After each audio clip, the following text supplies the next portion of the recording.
Please be seated. As the chamber choir is exiting, Mr. Lewis will be leading the first graders.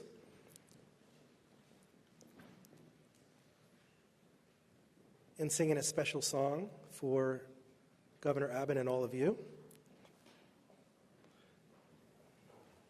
So here they come.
First graders and Mr. Lewis.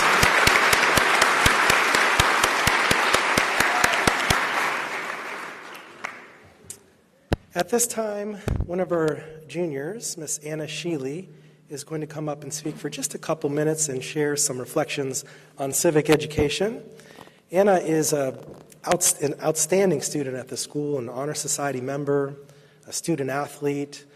She wrote an essay for her junior rhetoric class on participation in government and the great need for that in our society in order for us to flourish. And so she's just going to speak for a couple minutes on a part of that. So I'd like to welcome her to the podium at this time. Ms. Sheely?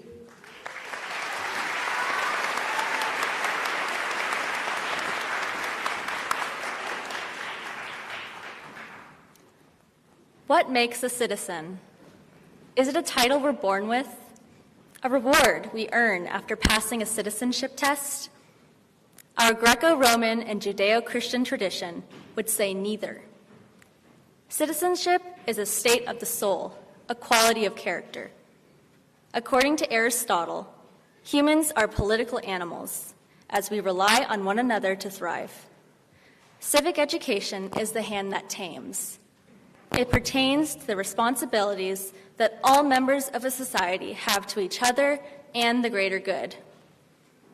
Those of you who attend Founders will recognize the phrase, scientia, virtus et libertas, knowledge, virtue, and liberty. Yes, this is our school motto, but it's also the roadmap that led to the creation of our 245-year-old republic. It is the blueprint for our classical education, learning not only about the world, but about ourselves, our history, our character. Now, I participated in hundreds of discussions at Founders. They've covered everything from Beowulf's conquests and the presence of geometry in nature to Thoreau's transcendentalism and the reasons behind empire collapse. It is through the discussing and sharing of knowledge that we form our identities as a people, as a state, as a school, and most importantly, as human beings. Education based on civic duty is crucial in forming men and women of well-rounded character. Through it, we can defend and maintain our natural right to freedom. Our founders fought for liberty. Now, in a time when voices are being silenced before they can utter anything that upsets the mob, we must strive to preserve our liberty to learn, grow, and flourish. In the words of Samuel Adams, quote, "Where the people are virtuous, they cannot be subdued." These words are echoed in Section 7 of the Texas Constitution, which lays the foundation for education in our state. More figuratively, our motto is knowledge and virtue, therefore liberty. Participating in, and not just absorbing, an education that forms us as true citizens of America aligns our reason with our souls. Only then can we live by the good, true, and beautiful. Thank you.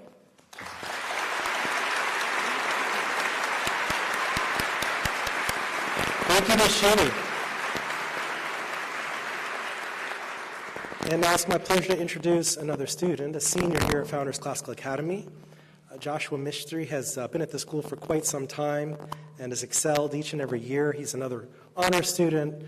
Last year, he was actually the winner of a civic education speech contest that we offer every year at one of our colloquia, our Bill of Rights colloquia. And he's an active member in our Young Citizens Club. And so it's my pleasure to introduce senior Joshua Mystery, who will introduce Governor Abbott.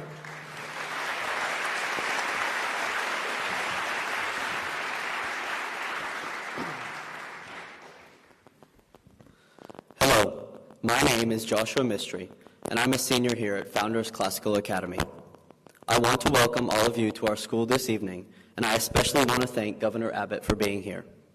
For myself and for other young Texans, Governor Abbott's personal story of overcoming challenges to become governor is truly inspiring, and I think it's an incredible lesson for all young Texans to persevere and pursue their dreams, no matter the challenges. Since taking office, Governor Abbott has been a strong advocate for young Texans across our state. He works to preserve Texas values and ensure the Lone Star State remains the best place to raise a family, educate children, build a business, and create greater opportunity for all. But I think for anyone who follows the governor on Twitter, you know that he's more than our governor. He's also a diehard UT football fan and the proud owner of Pancake and Peaches, the first dogs of Texas. Thank you, sir, for being a great governor for our state and an advocate for all young Texans. And with that, I'm honored to introduce the 48th governor of Texas, Governor Greg Abbott.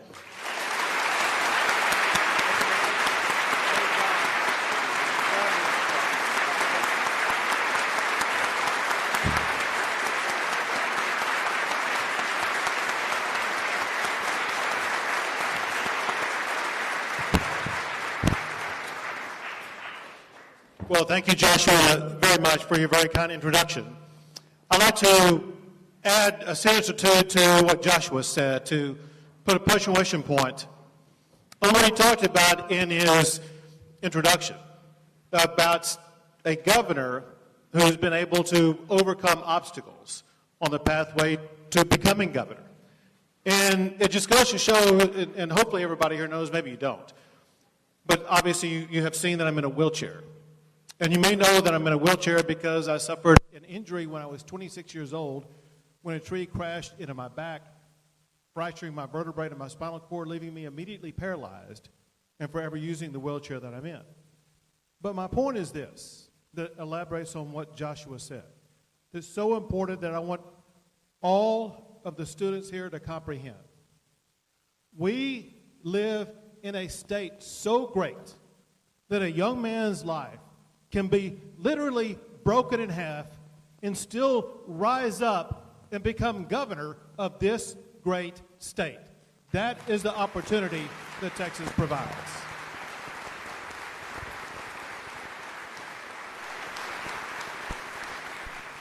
Jason, also I want to thank you. In addition to Pancake and Peaches, my dogs, I have a fabulous wife, the First Lady of Texas, Cecilia.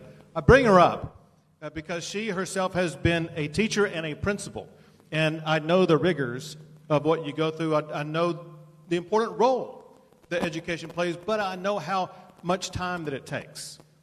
Before I get into that, however, I want to make a couple of other comments real quick. When the first choir began to sing, this screen right here, it obstructed my view of the choir. All I could hear were voices. And when I heard our national anthem, it sounded like it was truly angels who were singing it. It's the most beautiful rendition of our national anthem that I have ever heard. Thank you to the choir for doing that.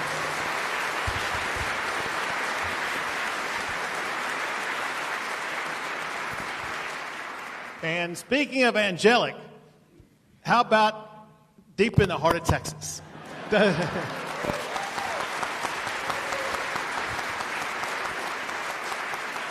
It does not get better than that.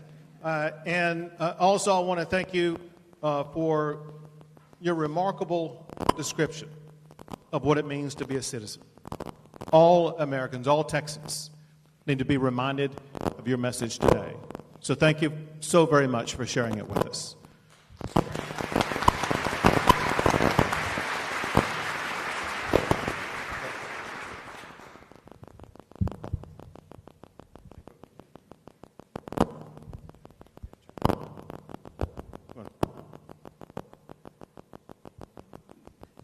Trying to get rid of the extra noise. We're working on it. We'll get there, but as we work towards getting there, seems like it may be getting worse. Anyway, there's somebody on the screen I want to get to real quick because you can see him right here.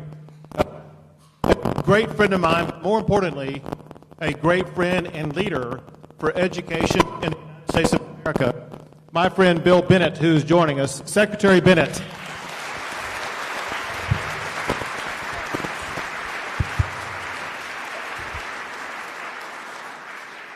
You probably know that he served as Secretary of Education under President Reagan, and you probably know that his books that he has written are used right here in Founders Academy of Louisville, one of which, actually two of which, I have read myself. And so, Bill, Secretary, thank you very much for taking time to be a part of this fabulous presentation tonight. Give it up for Governor. Secretary Great Bill Bennett. pleasure. Thank you very much.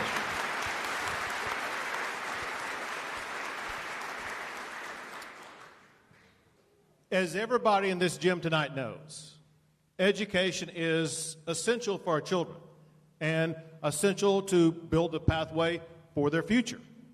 That said, I want to be clear. Nothing is more important to the future of our state than our children.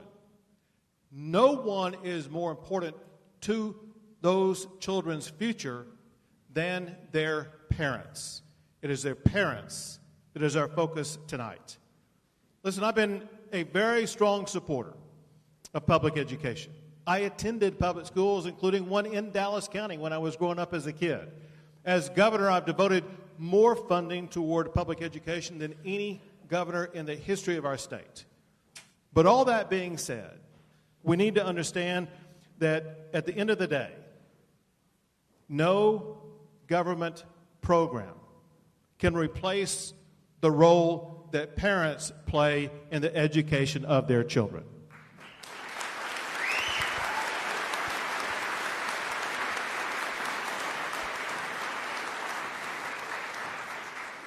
Our focal point is to ensure that parents are put at the forefront both of the education of the children as well as the decision-making for their child's health care.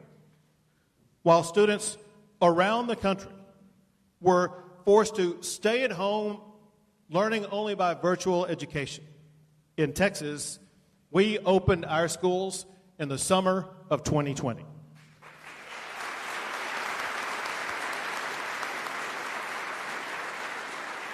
And in doing so, we empowered parents with the decision-making authority about whether or not to send their school for in-person learning or to keep them at home for a virtual education. Also this past fall, while local governments across America imposed mask mandates for students, I issued an executive order banning those mask mandates in our schools.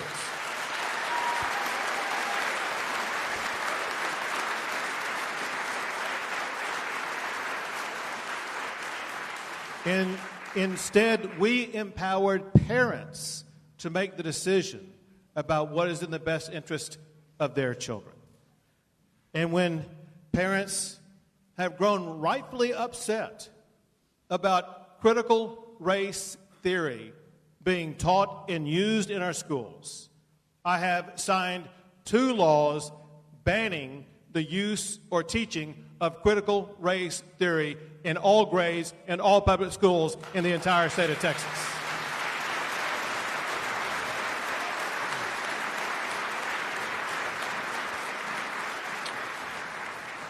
When you see the various different ways that government seems to be intruding into parental decision-making process, you see that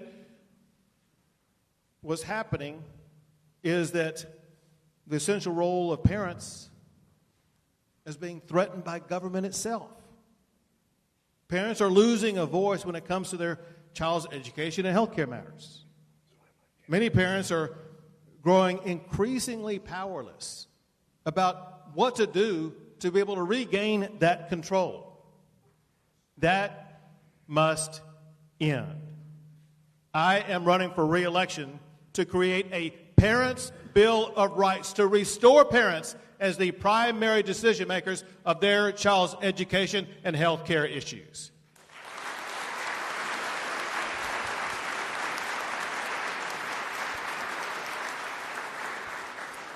Here's what we'll do.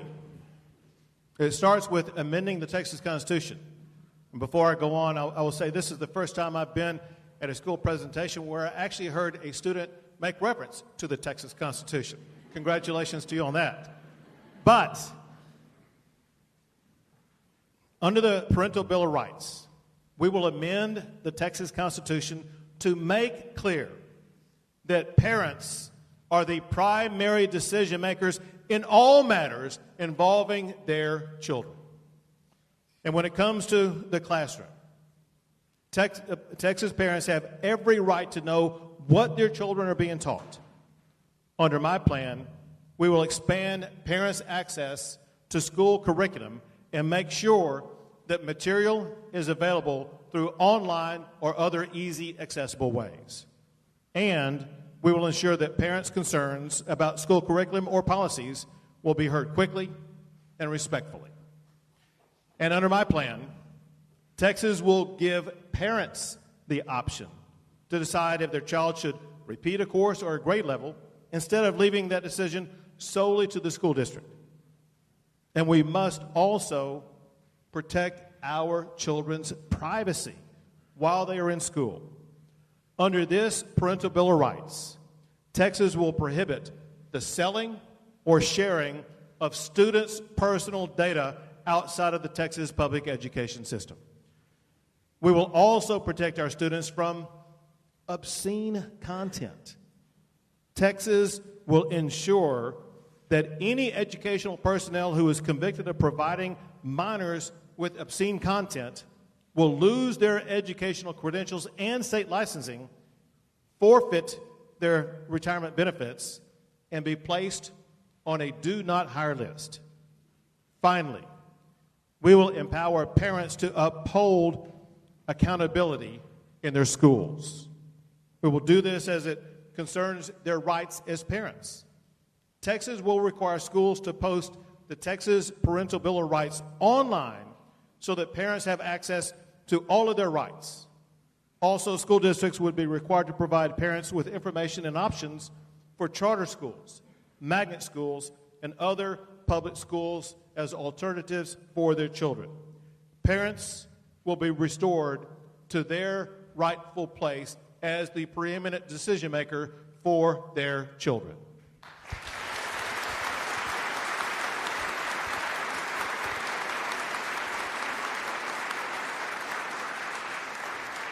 Yeah, it's okay now.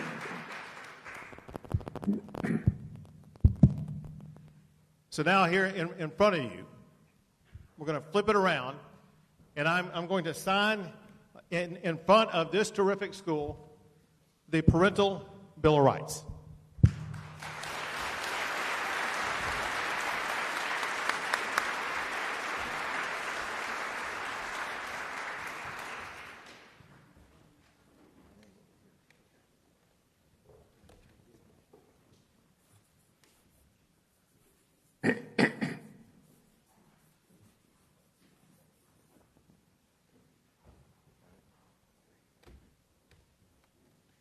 I'm just a witness.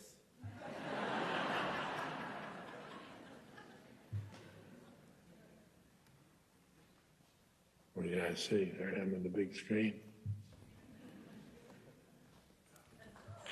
The Bill of Rights to protect parents in public schools.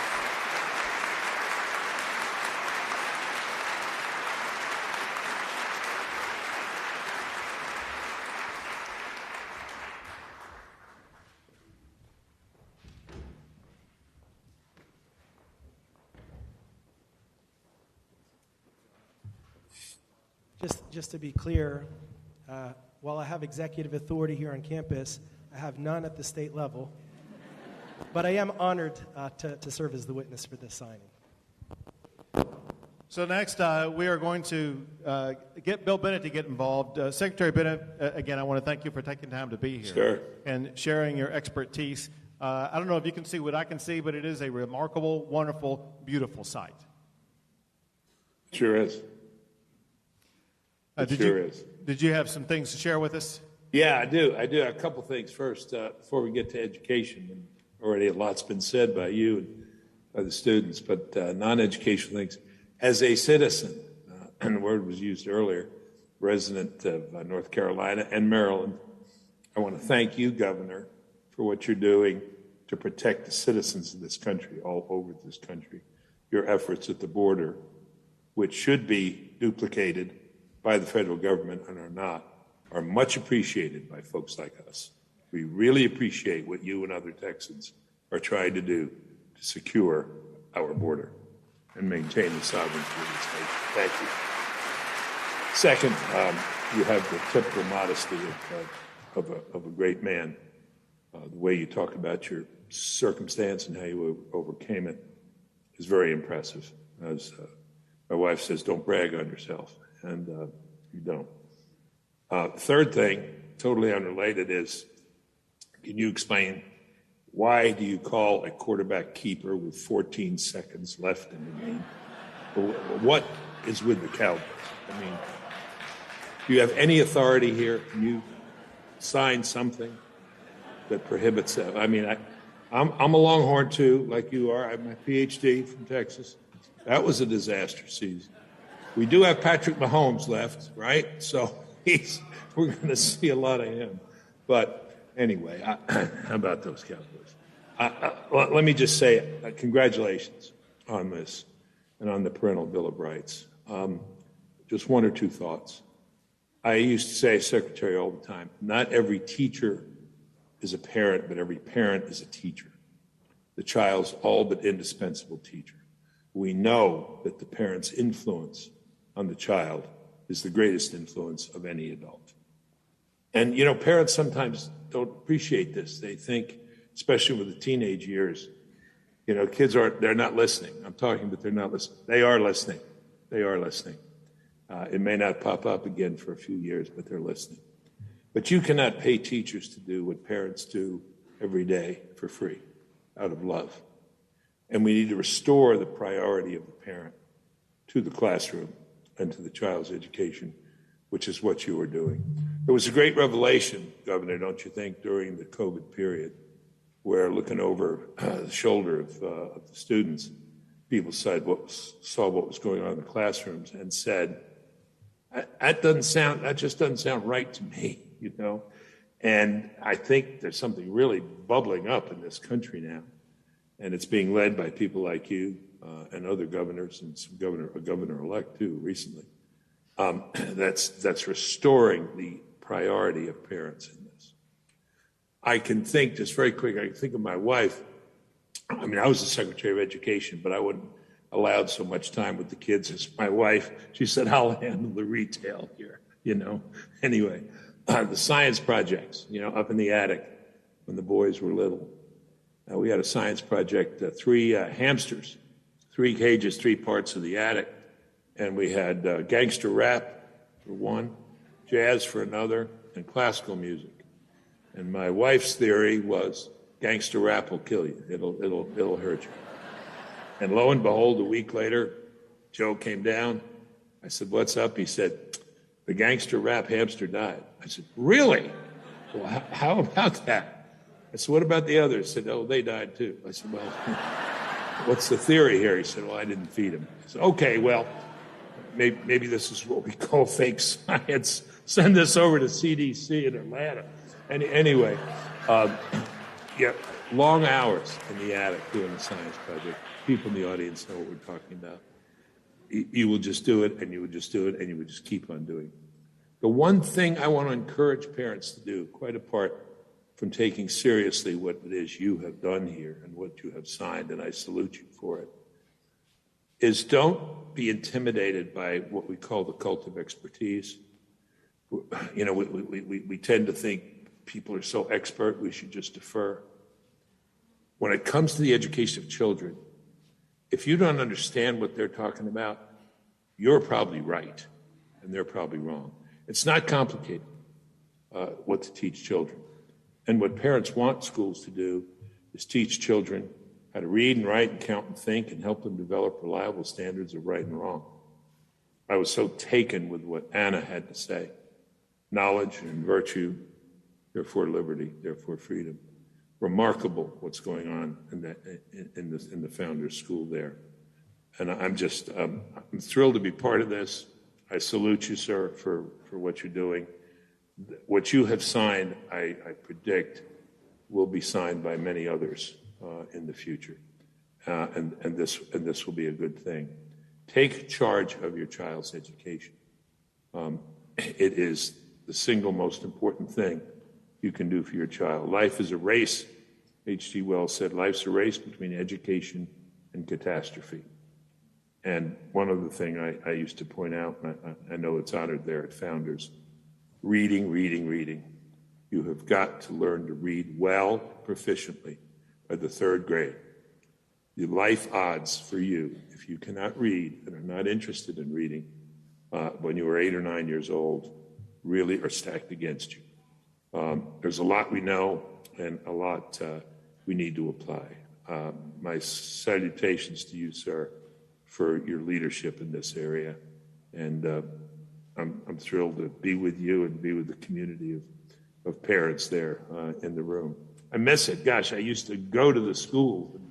I'm just jealous I'm not there with you. Invite me down. I'll come back. We'll do it. Well, thank you, Secretary Bennett. Wow. Give it up for Secretary Bennett.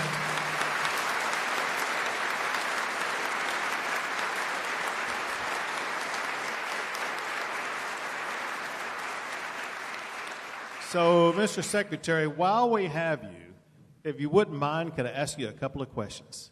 Absolutely, Chair. All right, let's try this. So, what are some of the top concerns that you are hearing from parents across the country when it comes to their children's education? The main concern I'm hearing now, and you turn on the news, you can see it, is this runaway curriculum. You mentioned critical race theory. This is one of the problems. This has gotten into the schools from the colleges, from the law schools, and it's a pernicious doctrine. It's also a false doctrine. The notions that are contained in it are wrong. They're easily falsifiable by the history. But it's taken off in our schools. And parents are wondering, why would you not teach what's so obvious, which is that this is the greatest country on earth? I used to say when I visited classrooms, Governor, no one knows this better than you. I remember a student said, why do you love this country? I said, I give it the Gates test. Every country has gates. And when you raise the gates, which way do people run? Do they run in or do they run out? And when you raise the gates in this country, people run in. When you don't raise the gates in this country, people run in. there must be something right about America. And this notion of trashing the country, trashing the founders, thinking of the school that you're sitting in, it's a terrible thing. And again, I think this period of COVID, maybe one blessing out of this was that people saw what was going on in some of the schools. Justice Brandeis said sunlight is the best disinfectant. We got some sunlight, and people didn't like a lot of what they saw. Very well said. Another question. One thing that that we've seen over the past couple of years is government officials from the federal level to the local level try to undermine parental rights. Even President Biden's education secretary refused to acknowledge that parents are the primary stakeholders for their children. My question to you is, what kind of response are you seeing to this sentiment from concerned parents across the country? What do you believe, and if I could add one other, what do you believe are effective strategies to combat this, whether it's at the state or grassroots level? When I went around the country, visited schools and gave talks, people would say, well, what should we do? And I would say, run for the school board. It doesn't pay well, and it's hard work. And I used to say, as a Catholic, I can tell you, if you go for the school board, when you die, you don't go to purgatory because you've already been there. You just go right on up. But it's where the rubber meets the road. And if anybody was watching the Loudoun County School Board or some of the school boards in Texas, Loudoun County, Virginia, you saw what those parents were saying to the school board members. You are not representing what we believe. You are not teaching what we want our children to learn. How could any parent not want their child to sound like Anna and the young gentleman, I forgot his first name, as they spoke at the podium? That's what you want children to turn out to be. And again, be vocal. Remind people that you pay the bills. After all, it's your taxes, it's your money. And I do like what the new Attorney General of Virginia said. He said, "You think you have more rights to my children than I do? Tell me their names. Tell me their birthdays. Tell me their favorite things to do." Yeah, we know who knows the kids. Excellent. One last question, and then we'll let you go. And that is, as you know, Texas was one of the first states to require schools to provide in-person learning during the pandemic, while many other states kept schools closed. How have you seen these two different strategies play out? And to what extent are we seeing the effects of learning loss in lockdown states? Well, two parts. First of all, they seem to be sicker in California than in Texas and Florida. That's just empirical fact. And how school officials could presume that they could tell parents what to do with their children's bodies, what to put into those children's arms. Impossible. And look at the empirical results. What was the second part of the question? I'm sorry. And that is, to what extent are you seeing the effects of learning loss in lockdown states? It's been awful. I mean, the more the lockdown, the more the learning loss. We've seen dramatic losses in academic learning, particularly in math, way behind. And I have to say, I don't want to turn this political event. The liberals who say their cause is the poor and the minority, it's the poor and minority kids who suffer the worst. When schools get shut down, those are the kids who get hurt the most. They need school the most. It's very hard to recover that lost math. And in addition to that, it's been well documented, and I'm sure everyone in your audience knows that kids suffer a lot from that deprivation of the company of other children. They need to be with other children. They need to be in playgrounds. They need to interact. They need to learn together. And we've seen a terrible increase of child pathologies and sicknesses. So let's get them back into school. Let's get them back in good schools. Let's take as our model a Founders School right there. I'm just so impressed with with what I heard tonight. You and I think, are the third and fourth most eloquent people at the podium, following the kids and Jason, and I congratulate. But thank you, Governor, and again, I salute you. You're a leader, not just in Texas, but a national leader, and other governors will be imitating. And imitation is the best form of flattery, and you'll be getting a lot of it. Thank you, Secretary Bill Bennett. Thank you, sir. Thanks, Greg.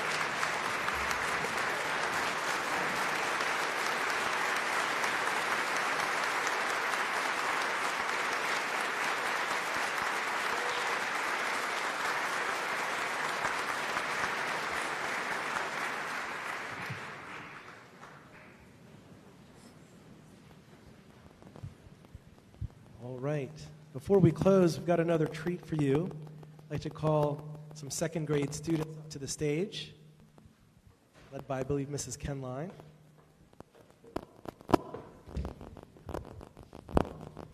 They're going to recite something that, this is just a small group of our second graders. They can't all fit up here on the stage, but all of our second graders, as all of our students do in every grade, recite poetry, historical speeches, portions of the Constitution, Declaration of Independence, and the second graders are going to recite something that they learned to recite at the beginning of the school year in second grade. The Preamble to the Constitution. We the people of the United States, in order to form a more perfect union, establish justice, ensure domestic tranquility, provide for the common defense, promote the general welfare, and secure the blessings of liberty to ourselves and our posterity. Do ordain and establish this Constitution for the United States of America.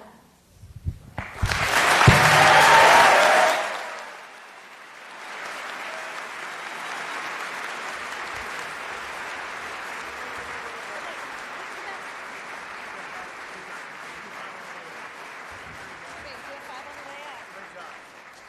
High five on the way out. Keep going.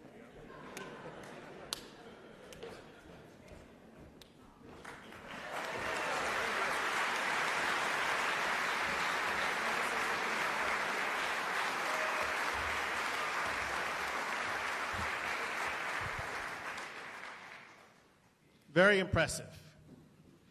Very impressive. Bunch of future constitutional scholars, maybe present constitutional scholars. Listen, I'm going to be turning it back over to Jason, but before I do, I want to wish a very happy anniversary because, as I understand it, this is your 10th anniversary for this remarkable school. Congratulations.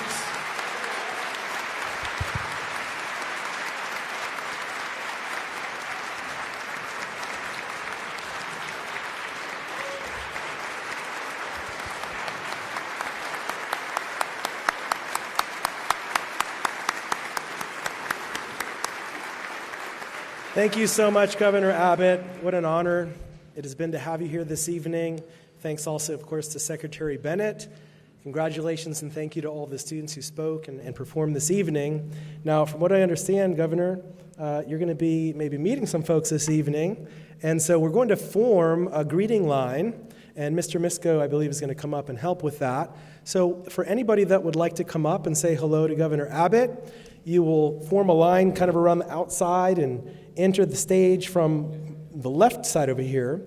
And after you greet him and perhaps take a photograph, you'll exit from the rear over here. All right, so with that, I'll close it out. Thank you so much for coming and have a fantastic evening.